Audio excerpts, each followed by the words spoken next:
Now trading and profit and loss account of MK Limited for the year ended 31st March 2010. तो trading and profit and loss account बना कर दिया है, sales है, material, direct wages, factory overheads, gross profit debit side में, gross profit credit side में, dividend received, interest on investment, office rent, general expenses, management expenses, goodwill written off advertisement, salesman commission, interest on loan and net profit. फिर कुछ adjustments दिए हुए हैं for the year ending 31st March 2011। Estimates have been made, तो ये estimates है 2011 के लिए, मतलब 2010-11 के लिए, और ये एक्चुअल है 2009-2010 के लिए। क्वेश्चन का requirement, this is the question which was asked in October 2011। Cost sheet for the year ended 31st March 2010 showing the cost per unit and total cost। तो 2010 जो एक्चुअल है उसका पहले हमको कॉस्ट शीट बनाना है, और दूसरा है projected cost sheet for the year ending 31st March 2011। Projected cost sheet मतलब एस्टिमेटेड कॉस्ट शीट। यहाँ पर हमको दो कॉस्ट शीट प्रिपेयर करना है, दो कॉस्ट शीट प्रिपेयर करना है। So first we'll start with the actual cost। ये 2010 का एक्चुअल कॉस्ट शीट बनाना है, 2009-2010। कितना यूनिट्स बेचा है? 15,000। देखो क्लोजिंग स्टॉक नहीं है, ओपनिंग स्टॉक नहीं है, क्लोजिंग स्टॉक नहीं है, ओपनिंग स्टॉक नहीं है, मतलब जितना यूनिट्स बेचा है उतना यूनिट्स प्रोड्यूस किया होगा। Units produce and sold are 15,000। Units produce and sold are 15,000। देखते आपके आंसर में, cost sheet for the year ended 31st March 2010, units produce 15,000, units sold 15,000। पहले स्टार्ट कहां से करेंगे? ये सेल्स तो सबसे लास्ट में आएगा, सेल्स तो सबसे लास्ट में आएगा। पहला क्या होगा? Direct material consume 3,75,000, direct wages 2,25,000। तो पहले डायरेक्ट मटेरियल 3,75,000, डायरेक्ट वेजेस 2,25,000, दोनों का मिलकर बन गया प्राइम कॉस्ट। दोनों का मिलकर बन गया प्राइम कॉस्ट, वो हो गया 6 लाख। उसमें ऐड क्या करेंगे? Factory overheads. क्वेश्चन में देखो फैक्ट्री ओवरहेड्स कितना लिखा है? Factory overheads are 3 lakh.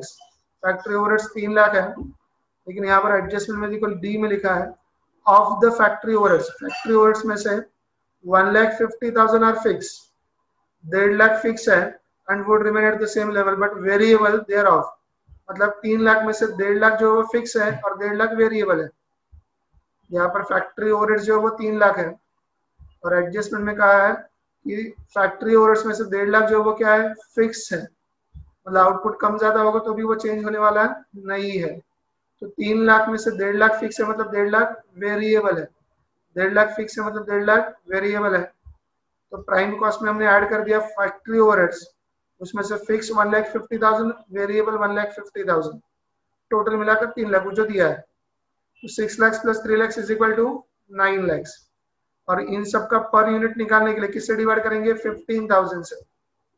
तो 3,75,000 divide by 15,000, 2,25,000 divide by 15,000, 6 lakh. इन सबको हमको क्या करना है? 15,000 से डिवाइड करना है। इन सबको हमको क्या करना है? 15,000 से डिवाइड करना है। 15,000 से क्या करना है? डिवाइड। तो हम लोग यहाँ पर फैक्ट्री कॉस्ट तक आ गए। उसके आगे बढ़ते हैं। यहाँ पर देखो ऑफिस का खर्चा क्या क्या होगा। ऑफिस रेंट, ये ऑफिस का खर्चा 90,000। जनरल एक्सपेंसेस, ऑफिस का खर्चा that is salary expense, miscellaneous expense 75,000। Management expense मतलब ऑफिस का खर्चा 60,000। ये जो तीन खर्चे हैं 90,000, 75,000, 60,000, ये ऑफिस एंड एडमिनिस्ट्रेशन का खर्चा हुआ। ऑफिस का रेंट, जनरल एक्सपेंस मतलब सैलरी एक्सपेंस, ऑफिस का एक्सपेंस जो होता है, मैनेजमेंट एक्सपेंस बिजनेस को मैनेज करने का खर्चा। So 90,000, 75,000 and 60,000, this are all office overheads. तो office rent, general expense, management expense तीनों के मिलाकर हो गया 2,25,000। So factory cost 9 lakh plus 2,25,000, तो कॉस्ट ऑफ प्रोडक्शन है 11,25,000। ओपनिंग स्टॉक और क्लोजिंग स्टॉक नहीं है, इसलिए कॉस्ट ऑफ प्रोडक्शन ही हमारा कॉस्ट ऑफ गुड्स सोल्ड है 11,25,000। ओपनिंग स्टॉक और क्लोजिंग स्टॉक नहीं है, इसलिए कॉस्ट ऑफ प्रोडक्शन ही हमारा कॉस्ट ऑफ गुड्स सोल्ड है 11,25,000। फिर उसके बाद है गुडविल रिटर्न ऑफ, ये नॉन ऑपरेटिंग एक्सपेंस है। हमने जब बिजनेस किसी से परचेस किया होगा, we must have paid some extra amount that is goodwill, तो वो हम लोग धीरे धीरे करके क्या करते हैं? राइट ऑफ करते हैं। ये नॉन ऑपरेटिंग एक्सपेंस है। तो ये कॉस्ट शीट में नहीं आता है। वैसे और कौन सा खर्चा नहीं आता है? इंटरेस्ट ऑन लोन, ये फाइनेंशियल है, ये कॉस्ट शीट में रिकॉर्ड नहीं होता है। Then dividend received, interest received, ये अदर इनकम है, नॉन ऑपरेटिंग, जिसका हमारे बिजनेस से कोई रिलेशन नहीं है। गुड्स बेचकर ये इनकम नहीं हो रहा है, तो ये सेल्स से इनकम नहीं है, दिस इज इनडायरेक्ट इनकम, और we can say non operating income. तो ये सारी चीजें नहीं आएंगी। कौन सी नहीं आएंगी? Goodwill written off, this is non operating expense. Interest on loan, that is financial expense. Dividend received and interest on investment, ये non operating income and gains, तो वो नहीं आएंगे। तो इसके लिए भी हमको रीजंस लिखने हैं। जैसे dividend received, interest on investment, ये नॉन ऑपरेटिंग इनकम है, इसका हमारे बिजनेस से कोई रिलेशन नहीं है। गुडविल रिटर्न ऑफ, ये नॉन ऑपरेटिंग एक्सपेंस है। इंटरेस्ट ऑन लोन, ये फाइनेंशियल एक्सपेंस है। ये सारी चीजें समझने के लिए आपको वो कॉस्ट शीट का जो पहला वाला वीडियो है थ्योरी पार्ट वाला, उसको आपको ध्यान से सुनना होगा वापस। फिर हमारे सेलिंग एंड डिस्ट्रीब्यूशन ओवरहेड्स में से खर्चा कौन सा है? तो एडवर्टाइजमेंट है 1,31,250, सेल्समैन कमीशन है 1,50,000, एडवर्टाइजमेंट है 1,31,250, सेल्समैन कमीशन है 1,50,000, ये सेलिंग एंड डिस्ट्रीब्यूशन का खर्चा है। ये सेलिंग एंड डिस्ट्रीब्यूशन का खर्चा है, तो वो आएगा सेलिंग एंड डिस्ट्रीब्यूशन ओवरहेड्स में कौन सा? Advertisement and salesman commission. So advertisement and salesman commission 1,31,250 and salesman commission 1,50,000, मिलाकर 2,81,250। कॉस्ट ऑफ गुड्स सोल्ड में ये सेलिंग एंड डिस्ट्रीब्यूशन ऐड करेंगे तो बन जाएगा कॉस्ट ऑफ सेल्स, तो बन जाएगा कॉस्ट ऑफ सेल्स। और सेल्स आपको पहले से ही दिया है, सेल्स का अमाउंट दिया है 15 लाख, तो सेल्स का अमाउंट लिखेंगे 15 लाख, तो ये 14 लाख 6,250 और ये 15 लाख का सेल्स, तो 15 लाख में से ये 14 लाख माइनस करेंगे, 15 लाख में से ये 14 लाख माइनस करेंगे, तो आपका बैलेंस आएगा यहाँ पर 93,750, which is nothing but profit, which is nothing but profit. और इन सब का पर यूनिट कैलकुलेट करने के लिए, इन सब का पर यूनिट कैलकुलेट करने के लिए हमको डिवाइड किससे करना है? 15 से करना है। इन सब का पर यूनिट कैलकुलेट करने के लिए हमको डिवाइड किससे करना है? 15,000 से करना है, तो आपका ये पर यूनिट आ जाएगा, तो आपका ये पर यूनिट आ जाएगा। Now for the year ending, अभी देखो रिक्वायरमेंट में से हमारा पहला रिक्वायरमेंट हो गया, prepare cost sheet for the year ended 31 मार्च 2010। अभी हमारा दूसरा रिक्वायरमेंट चालू हो जाएगा, प्रोजेक्टेड कॉस्ट शीट, मतलब estimated cost sheet for the year ended 31 मार्च 2011। पहला टोटल मिलाकर देखो यहाँ पर 7 एडजस्टमेंट्स है, 7 adjustments are there. Production and sales units will be double, production and sales units will be double. अब तक कितना था? 15,000 था, तो अभी कितना हो जाएगा? 30,000, डबल हो जाएगा। हमारे एस्टिमेटेड कॉस्ट शीट में, एस्टिमेटेड कॉस्ट शीट में this is cost sheet for the year ended 31 March 2011, estimated cost sheet, यहाँ पर डबल हो गया प्रोडक्शन, 15,000 का कितना हो गया? 30,000 हो गया, 15,000 का कितना हो गया? 30,000 हो गया। नेक्स्ट सेकंड वाला adjustment, direct material cost per unit will rise by 20%। Direct material cost per unit बढ़ने वाला है, कितना बढ़ने वाला है? 20% से बढ़ने वाला है। अभी कैलकुलेटर सामने रखो आपके पास, यहाँ पर कितना था? वो 25 था, कितना था? 25 था, कितना बढ़ने वाला है? 20% से बढ़ने वाला है, मतलब 120% हो जाएगा। यूज करो कैलकुलेटर, 25 का 120% निकालो, 25 का 120% निकालो, 25 का 120% कितना आता है? 25 का 120% कितना आता है? 30 रुपीज। आपका ये पर यूनिट आ गया 30 रुपीज।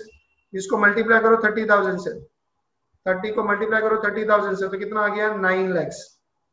तो कितना आ गया? 9 लाख। तो कितना आ गया? 9 लाख।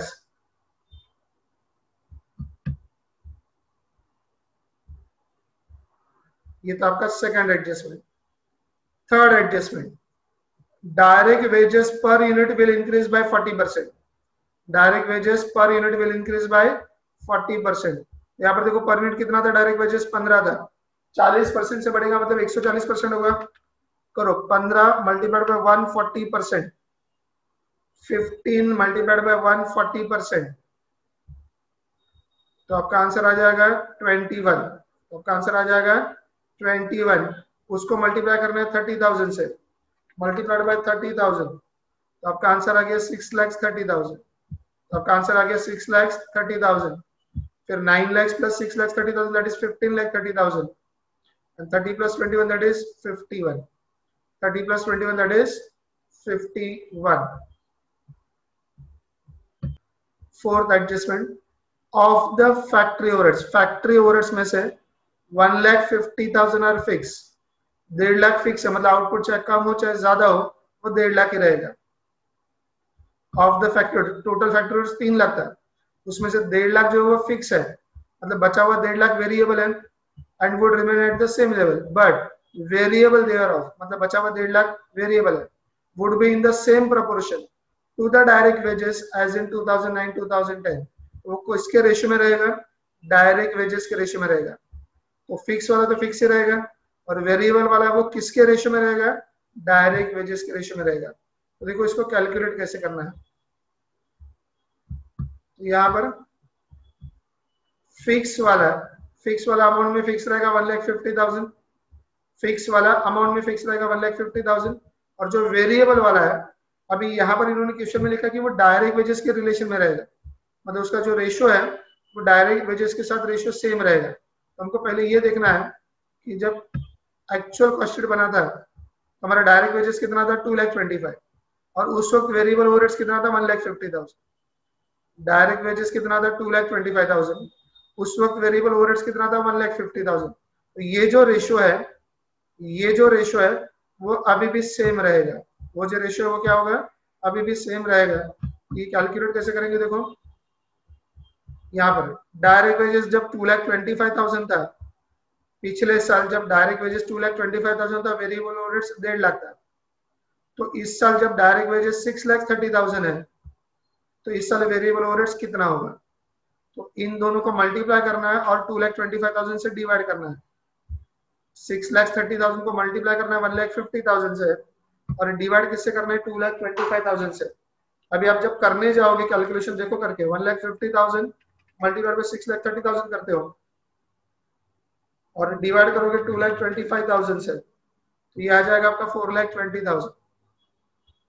अगर आपके कैलकुलेटर पर उतने डिजिट्स नहीं है तो पहला डिवाइड करोगे, जैसे 1,50,000 को डिवाइड करोगे 2,25,000 से एंड देन मल्टीप्लाई करोगे 6,30,000 से। सो 1,50,000 divide by 2,25,000, 1,50,000 divided by 2,25,000 multiplied by 6,30,000. So you'll get answer 4,19,999.99. That is 4,20,000. That is 4,20,000. ये क्वेश्चन में दिया है वेरिएबल के लिए। देखो नेक्स्ट एडजस्टमेंट क्या है? Total office administration overheads would increase by 40%। अभी किसकी बात कर रहे हैं? टोटल की। किसकी बात कर रहे हैं? टोटल की। Total office administration overheads will be increased by 40%. Total बढ़ने वाला 40%, मतलब 140% हो जाएगा। So now use the calculator. पिछले साल ऑफिस एडमिनिस्ट्रेशन ओवरहेड्स कितना था? 2,25,000 टोटल 2,25,000 था। करो कैलकुलेट 2,25,000 का 140%, 2,25,000 मल्टीप्लाइड बाय 140%, तो कितना बन जाएगा? तो ये आपका बन गया 3,15,000। ये बन गया आपका 3,15,000। फैक्ट्री कॉस्ट 21 लाख, उसमें 3,15,000 ऐड कर दो तो आपका कॉस्ट ऑफ गुड्स सोल्ड आ गया 24,15,000। तो 40% से बढ़ने वाला है, मतलब 140% हो गया। नेक्स्ट वाला एडजस्टमेंट क्या कह रहा है? देखो सेलिंग एंड डिस्ट्रीब्यूशन ओवरहेड्स पर unit will increase by 20%। Selling and distribution की किसकी बात कर रहे हैं? पर यूनिट की बात कर रहे हैं। कितना परसेंट से बढ़ गया? 20% से। कितना परसेंट से बढ़ गया? 20%, मतलब 120% हो गया। Selling and distribution overheads per unit कितना था? देखो 18.75 था। करो 18.75 उसका 120%, 18.75 उसका 120%, तो आपका आंसर आया होगा 22.5। आपका आंसर आया होगा 22.5 ये पर यूनिट। इसको मल्टीप्लाई करोगे 30,000 से तो ये आएगा। सो मल्टीप्लाइड बाय 30,000, मल्टीप्लाइड बाय 30,000, तो ये आपका आंसर आ गया 6,75,000। तो आपका ये आंसर आ गया 6,75,000। ये किसका था? Selling and distribution overheads. फिर लास्ट वाला है selling price per unit will rise by 10%। Selling price per unit की बात कर रहे हैं, 10% से बढ़ने वाला है। तो पिछले साल सेलिंग प्राइस कितना था, 100 रुपया था, 10% से बढ़ेगा मतलब 110 हो गया, यहाँ पर अभी वो 110 हो गया। फिर ये 110 को मल्टीप्लाई किससे करेंगे, 30,000 से, 110 को मल्टीप्लाई करेंगे 30,000 से तो आ गया आपका 33 लाख। ये यहाँ तक आपका कॉस्ट ऑफ सेल्स तक आंसर आया था ऊपर से टोटल करके। इन दोनों का जो डिफरेंस है, इन दोनों का जो डिफरेंस है वो आपका प्रॉफिट। सो 33 लाख माइनस 30 लाख 90,000, 2,10,000 का प्रॉफिट डिवाइड बाय 30,000, आपका आ गया 7 रुपीज। आपका आंसर आ गया 7 रुपीज।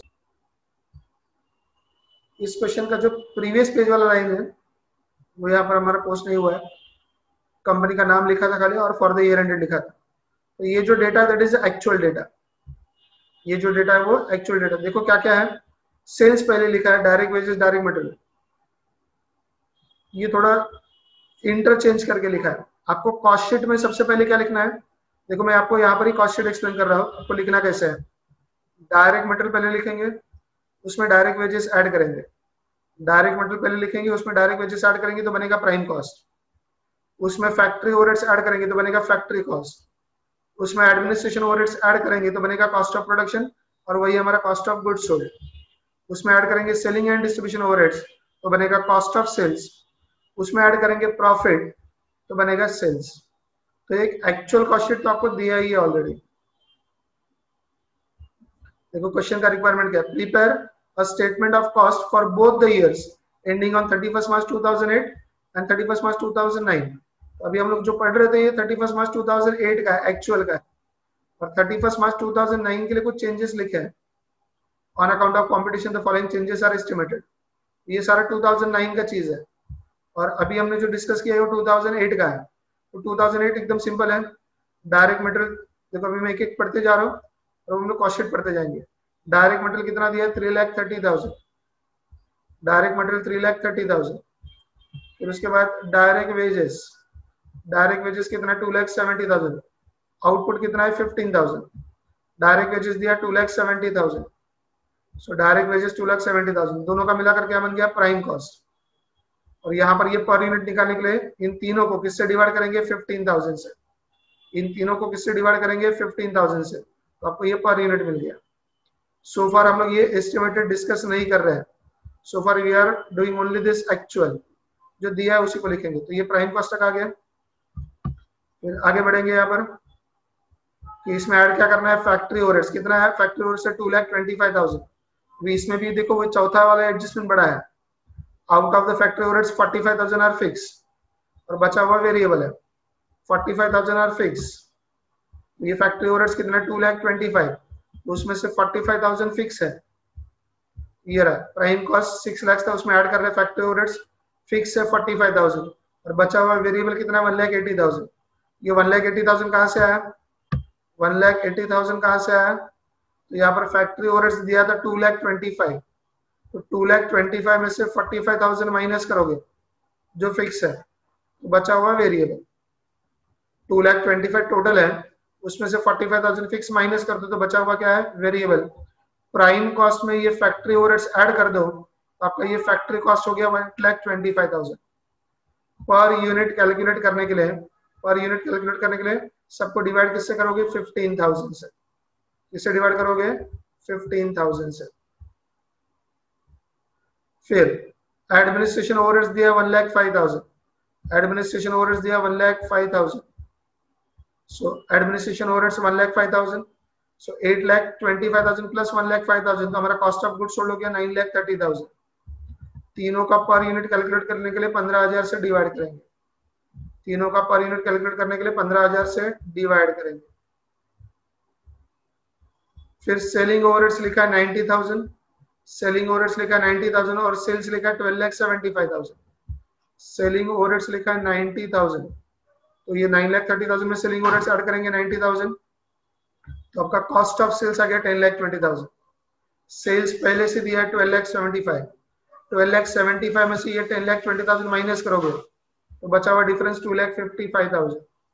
और इन सब का पर यूनिट कैलकुलेट करने के लिए, पर यूनिट कैलकुलेट करने के लिए किससे डिवाइड करेंगे, 15,000 से डिवाइड करेंगे, 15,000 से डिवाइड करेंगे क्योंकि यहाँ पर आउटपुट 15,000 है। तो दो में से आपका एक कॉस्ट शीट तो वैसे ही बन गया, इस क्वेश्चन में बनाने के लिए हमको कुछ कैलकुलेशन करना ही नहीं है, डायरेक्टली इस क्वेश्चन को ही पोस्ट करना है। एक बार फिर से कैसे पोस्ट करोगे, डायरेक्ट मटेरियल पहले, डायरेक्ट वेजेस, दोनों का मिलकर बनेगा प्राइम कॉस्ट, उसमें फैक्ट्री ओवरहेड्स ऐड करोगे तो बनेगा फैक्ट्री कॉस्ट, उसमें एडमिनिस्ट्रेशन ओवरहेड्स ऐड करोगे बनेगा cost of production. Opening stock closing stock नहीं है तो कॉस्ट ऑफ प्रोडक्शन ही हमारा कॉस्ट ऑफ गुड्स सोल्ड होगा। उसमें ऐड करोगे सेलिंग एंड डिस्ट्रीब्यूशन ओवरहेड्स तो बनेगा कॉस्ट ऑफ सेल्स, उसमें ऐड करेंगे प्रॉफिट तो बनेगा सेल्स। तो सेल्स आपको पहले से दिया है। On account of competition, the following changes are estimated.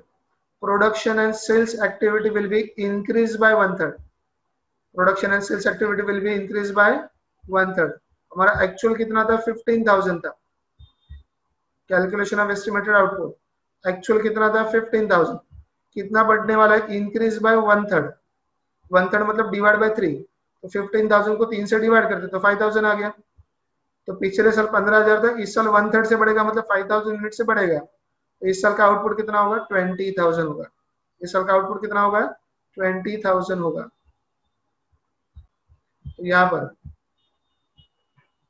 Actual में 15,000 था, एस्टिमेटेड में आउटपुट कितना होगा, 20,000 होगा। Units produce and sold will be 20,000। फिर बढ़ते second adjustment, material rate, rate मतलब पर यूनिट होता है, rate will be lower by 25%।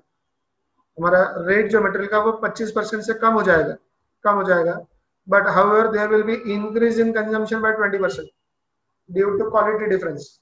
तो मटेरियल सस्ता होने वाला है 25%, तो उसकी वजह से क्वालिटी खराब होगा, और क्वालिटी खराब होने की वजह से हमको 20% मटेरियल ज्यादा लगेगा। एडजस्टमेंट को ध्यान से समझो, मटेरियल का रेट प्राइस जो है वो 25% से कम हो जाएगा, प्राइस ये पर यूनिट का होता है, तो 25% से कम हो जाएगा, लेकिन सस्ता होने की वजह से क्वालिटी खराब होगा, और जिसकी वजह से कंजम्पशन बढ़ जाएगा, ज्यादा हमको क्वांटिटी लगेगा। कितना परसेंट ज्यादा लगेगा, 20%, मतलब 25% कम होने वाला है एंड 20% बढ़ने वाला है।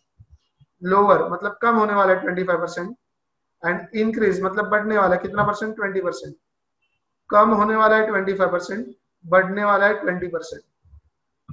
तो कैसे कैलकुलेट करेंगे, देखो यहाँ पर डायरेक्ट मटेरियल एक्चुअल कितना था, 22 था। कितना था, 22 था। एस्टिमेटेड कैसे कैलकुलेट करेंगे, देखो एक्चुअल पर यूनिट कितना था, 22 था, उसमें से 25% प्राइस कम हो जाएगा। निकालो 22 का 25%, करो कैलकुलेट, 22 का 25%, दैट कम्स टू 5.5। लोअर होने वाला था मतलब डिक्रीज होने वाला था, तो 22 में 5.5 माइनस करोगे तो आ जाएगा आपका 16.5। प्राइस कम होने की वजह से क्वांटिटी ज्यादा लगेगा क्योंकि क्वालिटी खराब होगा, तो क्वांटिटी बढ़ने वाला है 20% से, तो इंक्रीज इन क्वांटिटी बाय 20%। तो 16.5 का 20% निकालो, that comes to 3.3, that comes to 3.3। इसका मतलब हमारा एस्टिमेटेड जो direct material cost per unit होगा वो होगा 19.80। एस्टिमेटेड जो होगा वो कितना होगा, 19.80। यहाँ पर डायरेक्ट सेकंड वाला एडजस्टमेंट है, थर्ड वाला, direct wages cost would be reduced by 20% due to automation. Direct wages का कॉस्ट क्या होने वाला है, रिड्यूस होने वाला, मतलब माइनस करना है, कम होने वाला, माइनस होगा। कितना परसेंट कम होगा, 20%। हमने इससे पहले क्वेश्चन किए थे fix cost and variable cost. Fix cost total में कैलकुलेशन होता है, वेरिएबल कॉस्ट पर यूनिट में कैलकुलेशन होता है। And if nothing is mention, direct cost are assumed to be variable cost and overheads are assumed to be fix cost. ये कौन सा cost है, डायरेक्ट कॉस्ट है, तो ये कौन सा हो गया, वेरिएबल। तो उसका किस पर कैलकुलेशन होता है, पर यूनिट पर। तो डायरेक्ट वेजेस का कॉस्ट पर यूनिट का कितना परसेंट कम होने वाला है, 20% से कम होने वाला है। तो पिछले साल ये पर यूनिट कितना था, 18 था। पिछले साल पर यूनिट कितना था, 18 था, तो 18 रुपया, उसका 20% कम हो जाएगा। 20% कम हो जाएगा मतलब 3 रुपये 60 पैसा कम हो गया। तो हमारा कॉस्ट कितना आएगा, 14 रुपीज 40 पैसा। 14 रुपीज 40 पैसा, ये आपका पर यूनिट कॉस्ट आ गया। तो 14 रुपीज 40 पैसा ये आपका per unit cost direct wages का। उसको मल्टीप्लाई करते हैं 20,000 से, तो ये आएगा आपका 2,88,000। फिर इन दोनों का टोटल करोगे तो आएगा प्राइम कॉस्ट, और उसको डिवाइड करोगे 20,000 से तो ये आएगा आपका पर यूनिट 34.20 34।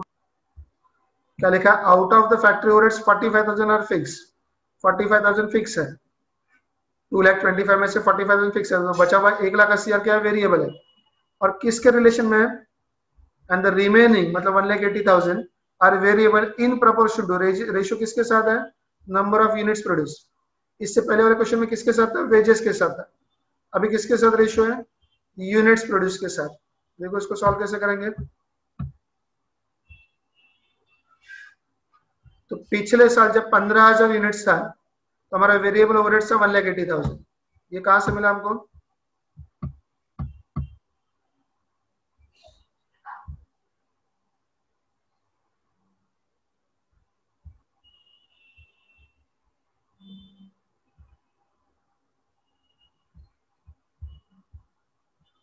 ये फिक्स था 45,000 और वेरिएबल था 1,80,000। ये फिक्स था 45,000, वेरिएबल था 1,80,000। तो जब 15,000 यूनिट्स का प्रोडक्शन था तो वेरिएबल ओवरहेड्स 1,80,000 था। तो इस साल जब 20,000 है तो वेरिएबल ओवरहेड्स कितना होगा? इससे पहले वाले क्वेश्चन में हमने वो वेजेस के साथ किया था। इससे पहले वाले क्वेश्चन में हमने वो वेजेस के साथ ऐसा कैलकुलेशन किया था। देखो ये रहा कि 2,25,000 वेजेस था तब वेरिएबल ओवरहेड्स 1,50,000 था। जब इस साल 6,30,000 है तो वेरिएबल ओवरहेड्स कितना होगा? So by cross multiplication we got the answer 4,20,000। Same is the calculation over here. तो इस क्वेश्चन में वो सेम कैलकुलेशन है कि पिछले साल जब 15,000 यूनिट्स था तो हमारा वेरिएबल ओवरहेड्स था 1,80,000। तो इस साल जब 20,000 है, इस साल जब 20,000 यूनिट्स प्रोड्यूस है तो वो कितना होगा? तो bye cross multiplication 1,80,000 multiplied by 20,000 divided by 15,000, so you'll get the answer 2,40,000 हमारा वेरिएबल ओवरहेड्स, 2,40,000 हमारा वेरिएबल ओवरहेड्स।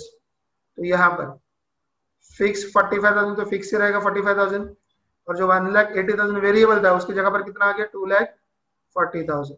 ये प्राइम कॉस्ट में ये दोनों ऐड करेंगे तो आपका फैक्ट्री कॉस्ट बनेगा। और ये पर यूनिट कैलकुलेट करने के लिए सबको हमको किससे डिवाइड करना है? 20,000 से डिवाइड करना है। किससे डिवाइड करना है? 20,000 से डिवाइड करना है। फिर total administration overheads will be lower by 40%। Total की बात कर रहे हैं, 40% से कम हो जाएगा मतलब 60% ही बचेगा। 40% से कम होगा मतलब 60% ही बचेगा एडमिनिस्ट्रेशन ओवरहेड्स। अब यहाँ पर देख सकते हैं 1,05,000 है, उसका 60% निकालो, करो कैलकुलेट। 1,05,000 का 60%, 1,05,000 का 60% दैट कम्स टू 63,000। तो फैक्ट्री कॉस्ट में ऑफिस ओवरहेड्स ऐड करोगे तो आपका आएगा cost of production. Per unit calculate करने के लिए किससे डिवाइड करेंगे? 20,000 से। इससे डिवाइड करेंगे 20,000 से।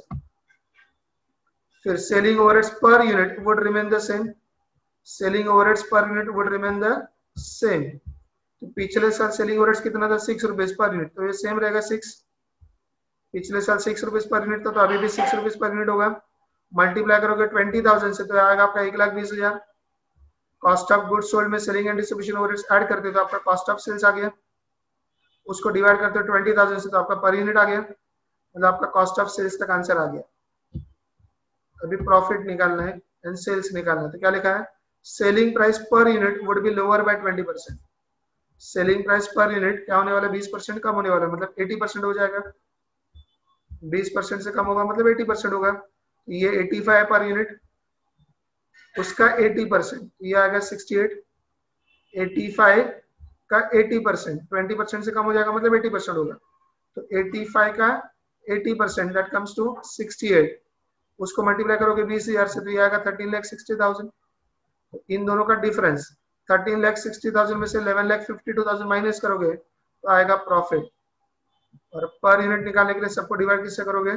20,000 से। तो आपका सेलिंग प्राइस आएगा 68 पर यूनिट। क्या पूछा था क्वेश्चन में? Prepare a statement of cost for both the years, 2008 के लिए एक्चुअल के लिए एंड 2009 के लिए एस्टिमेटेड के लिए। तो ये बाकी बचे हुए एडजस्टमेंट सारे सिंपल थे, यही इंपॉर्टेंट फैक्ट्री ओवरहेड्स वाला जिसमें एक फिक्स और एक वेरिएबल है। So hope you understood.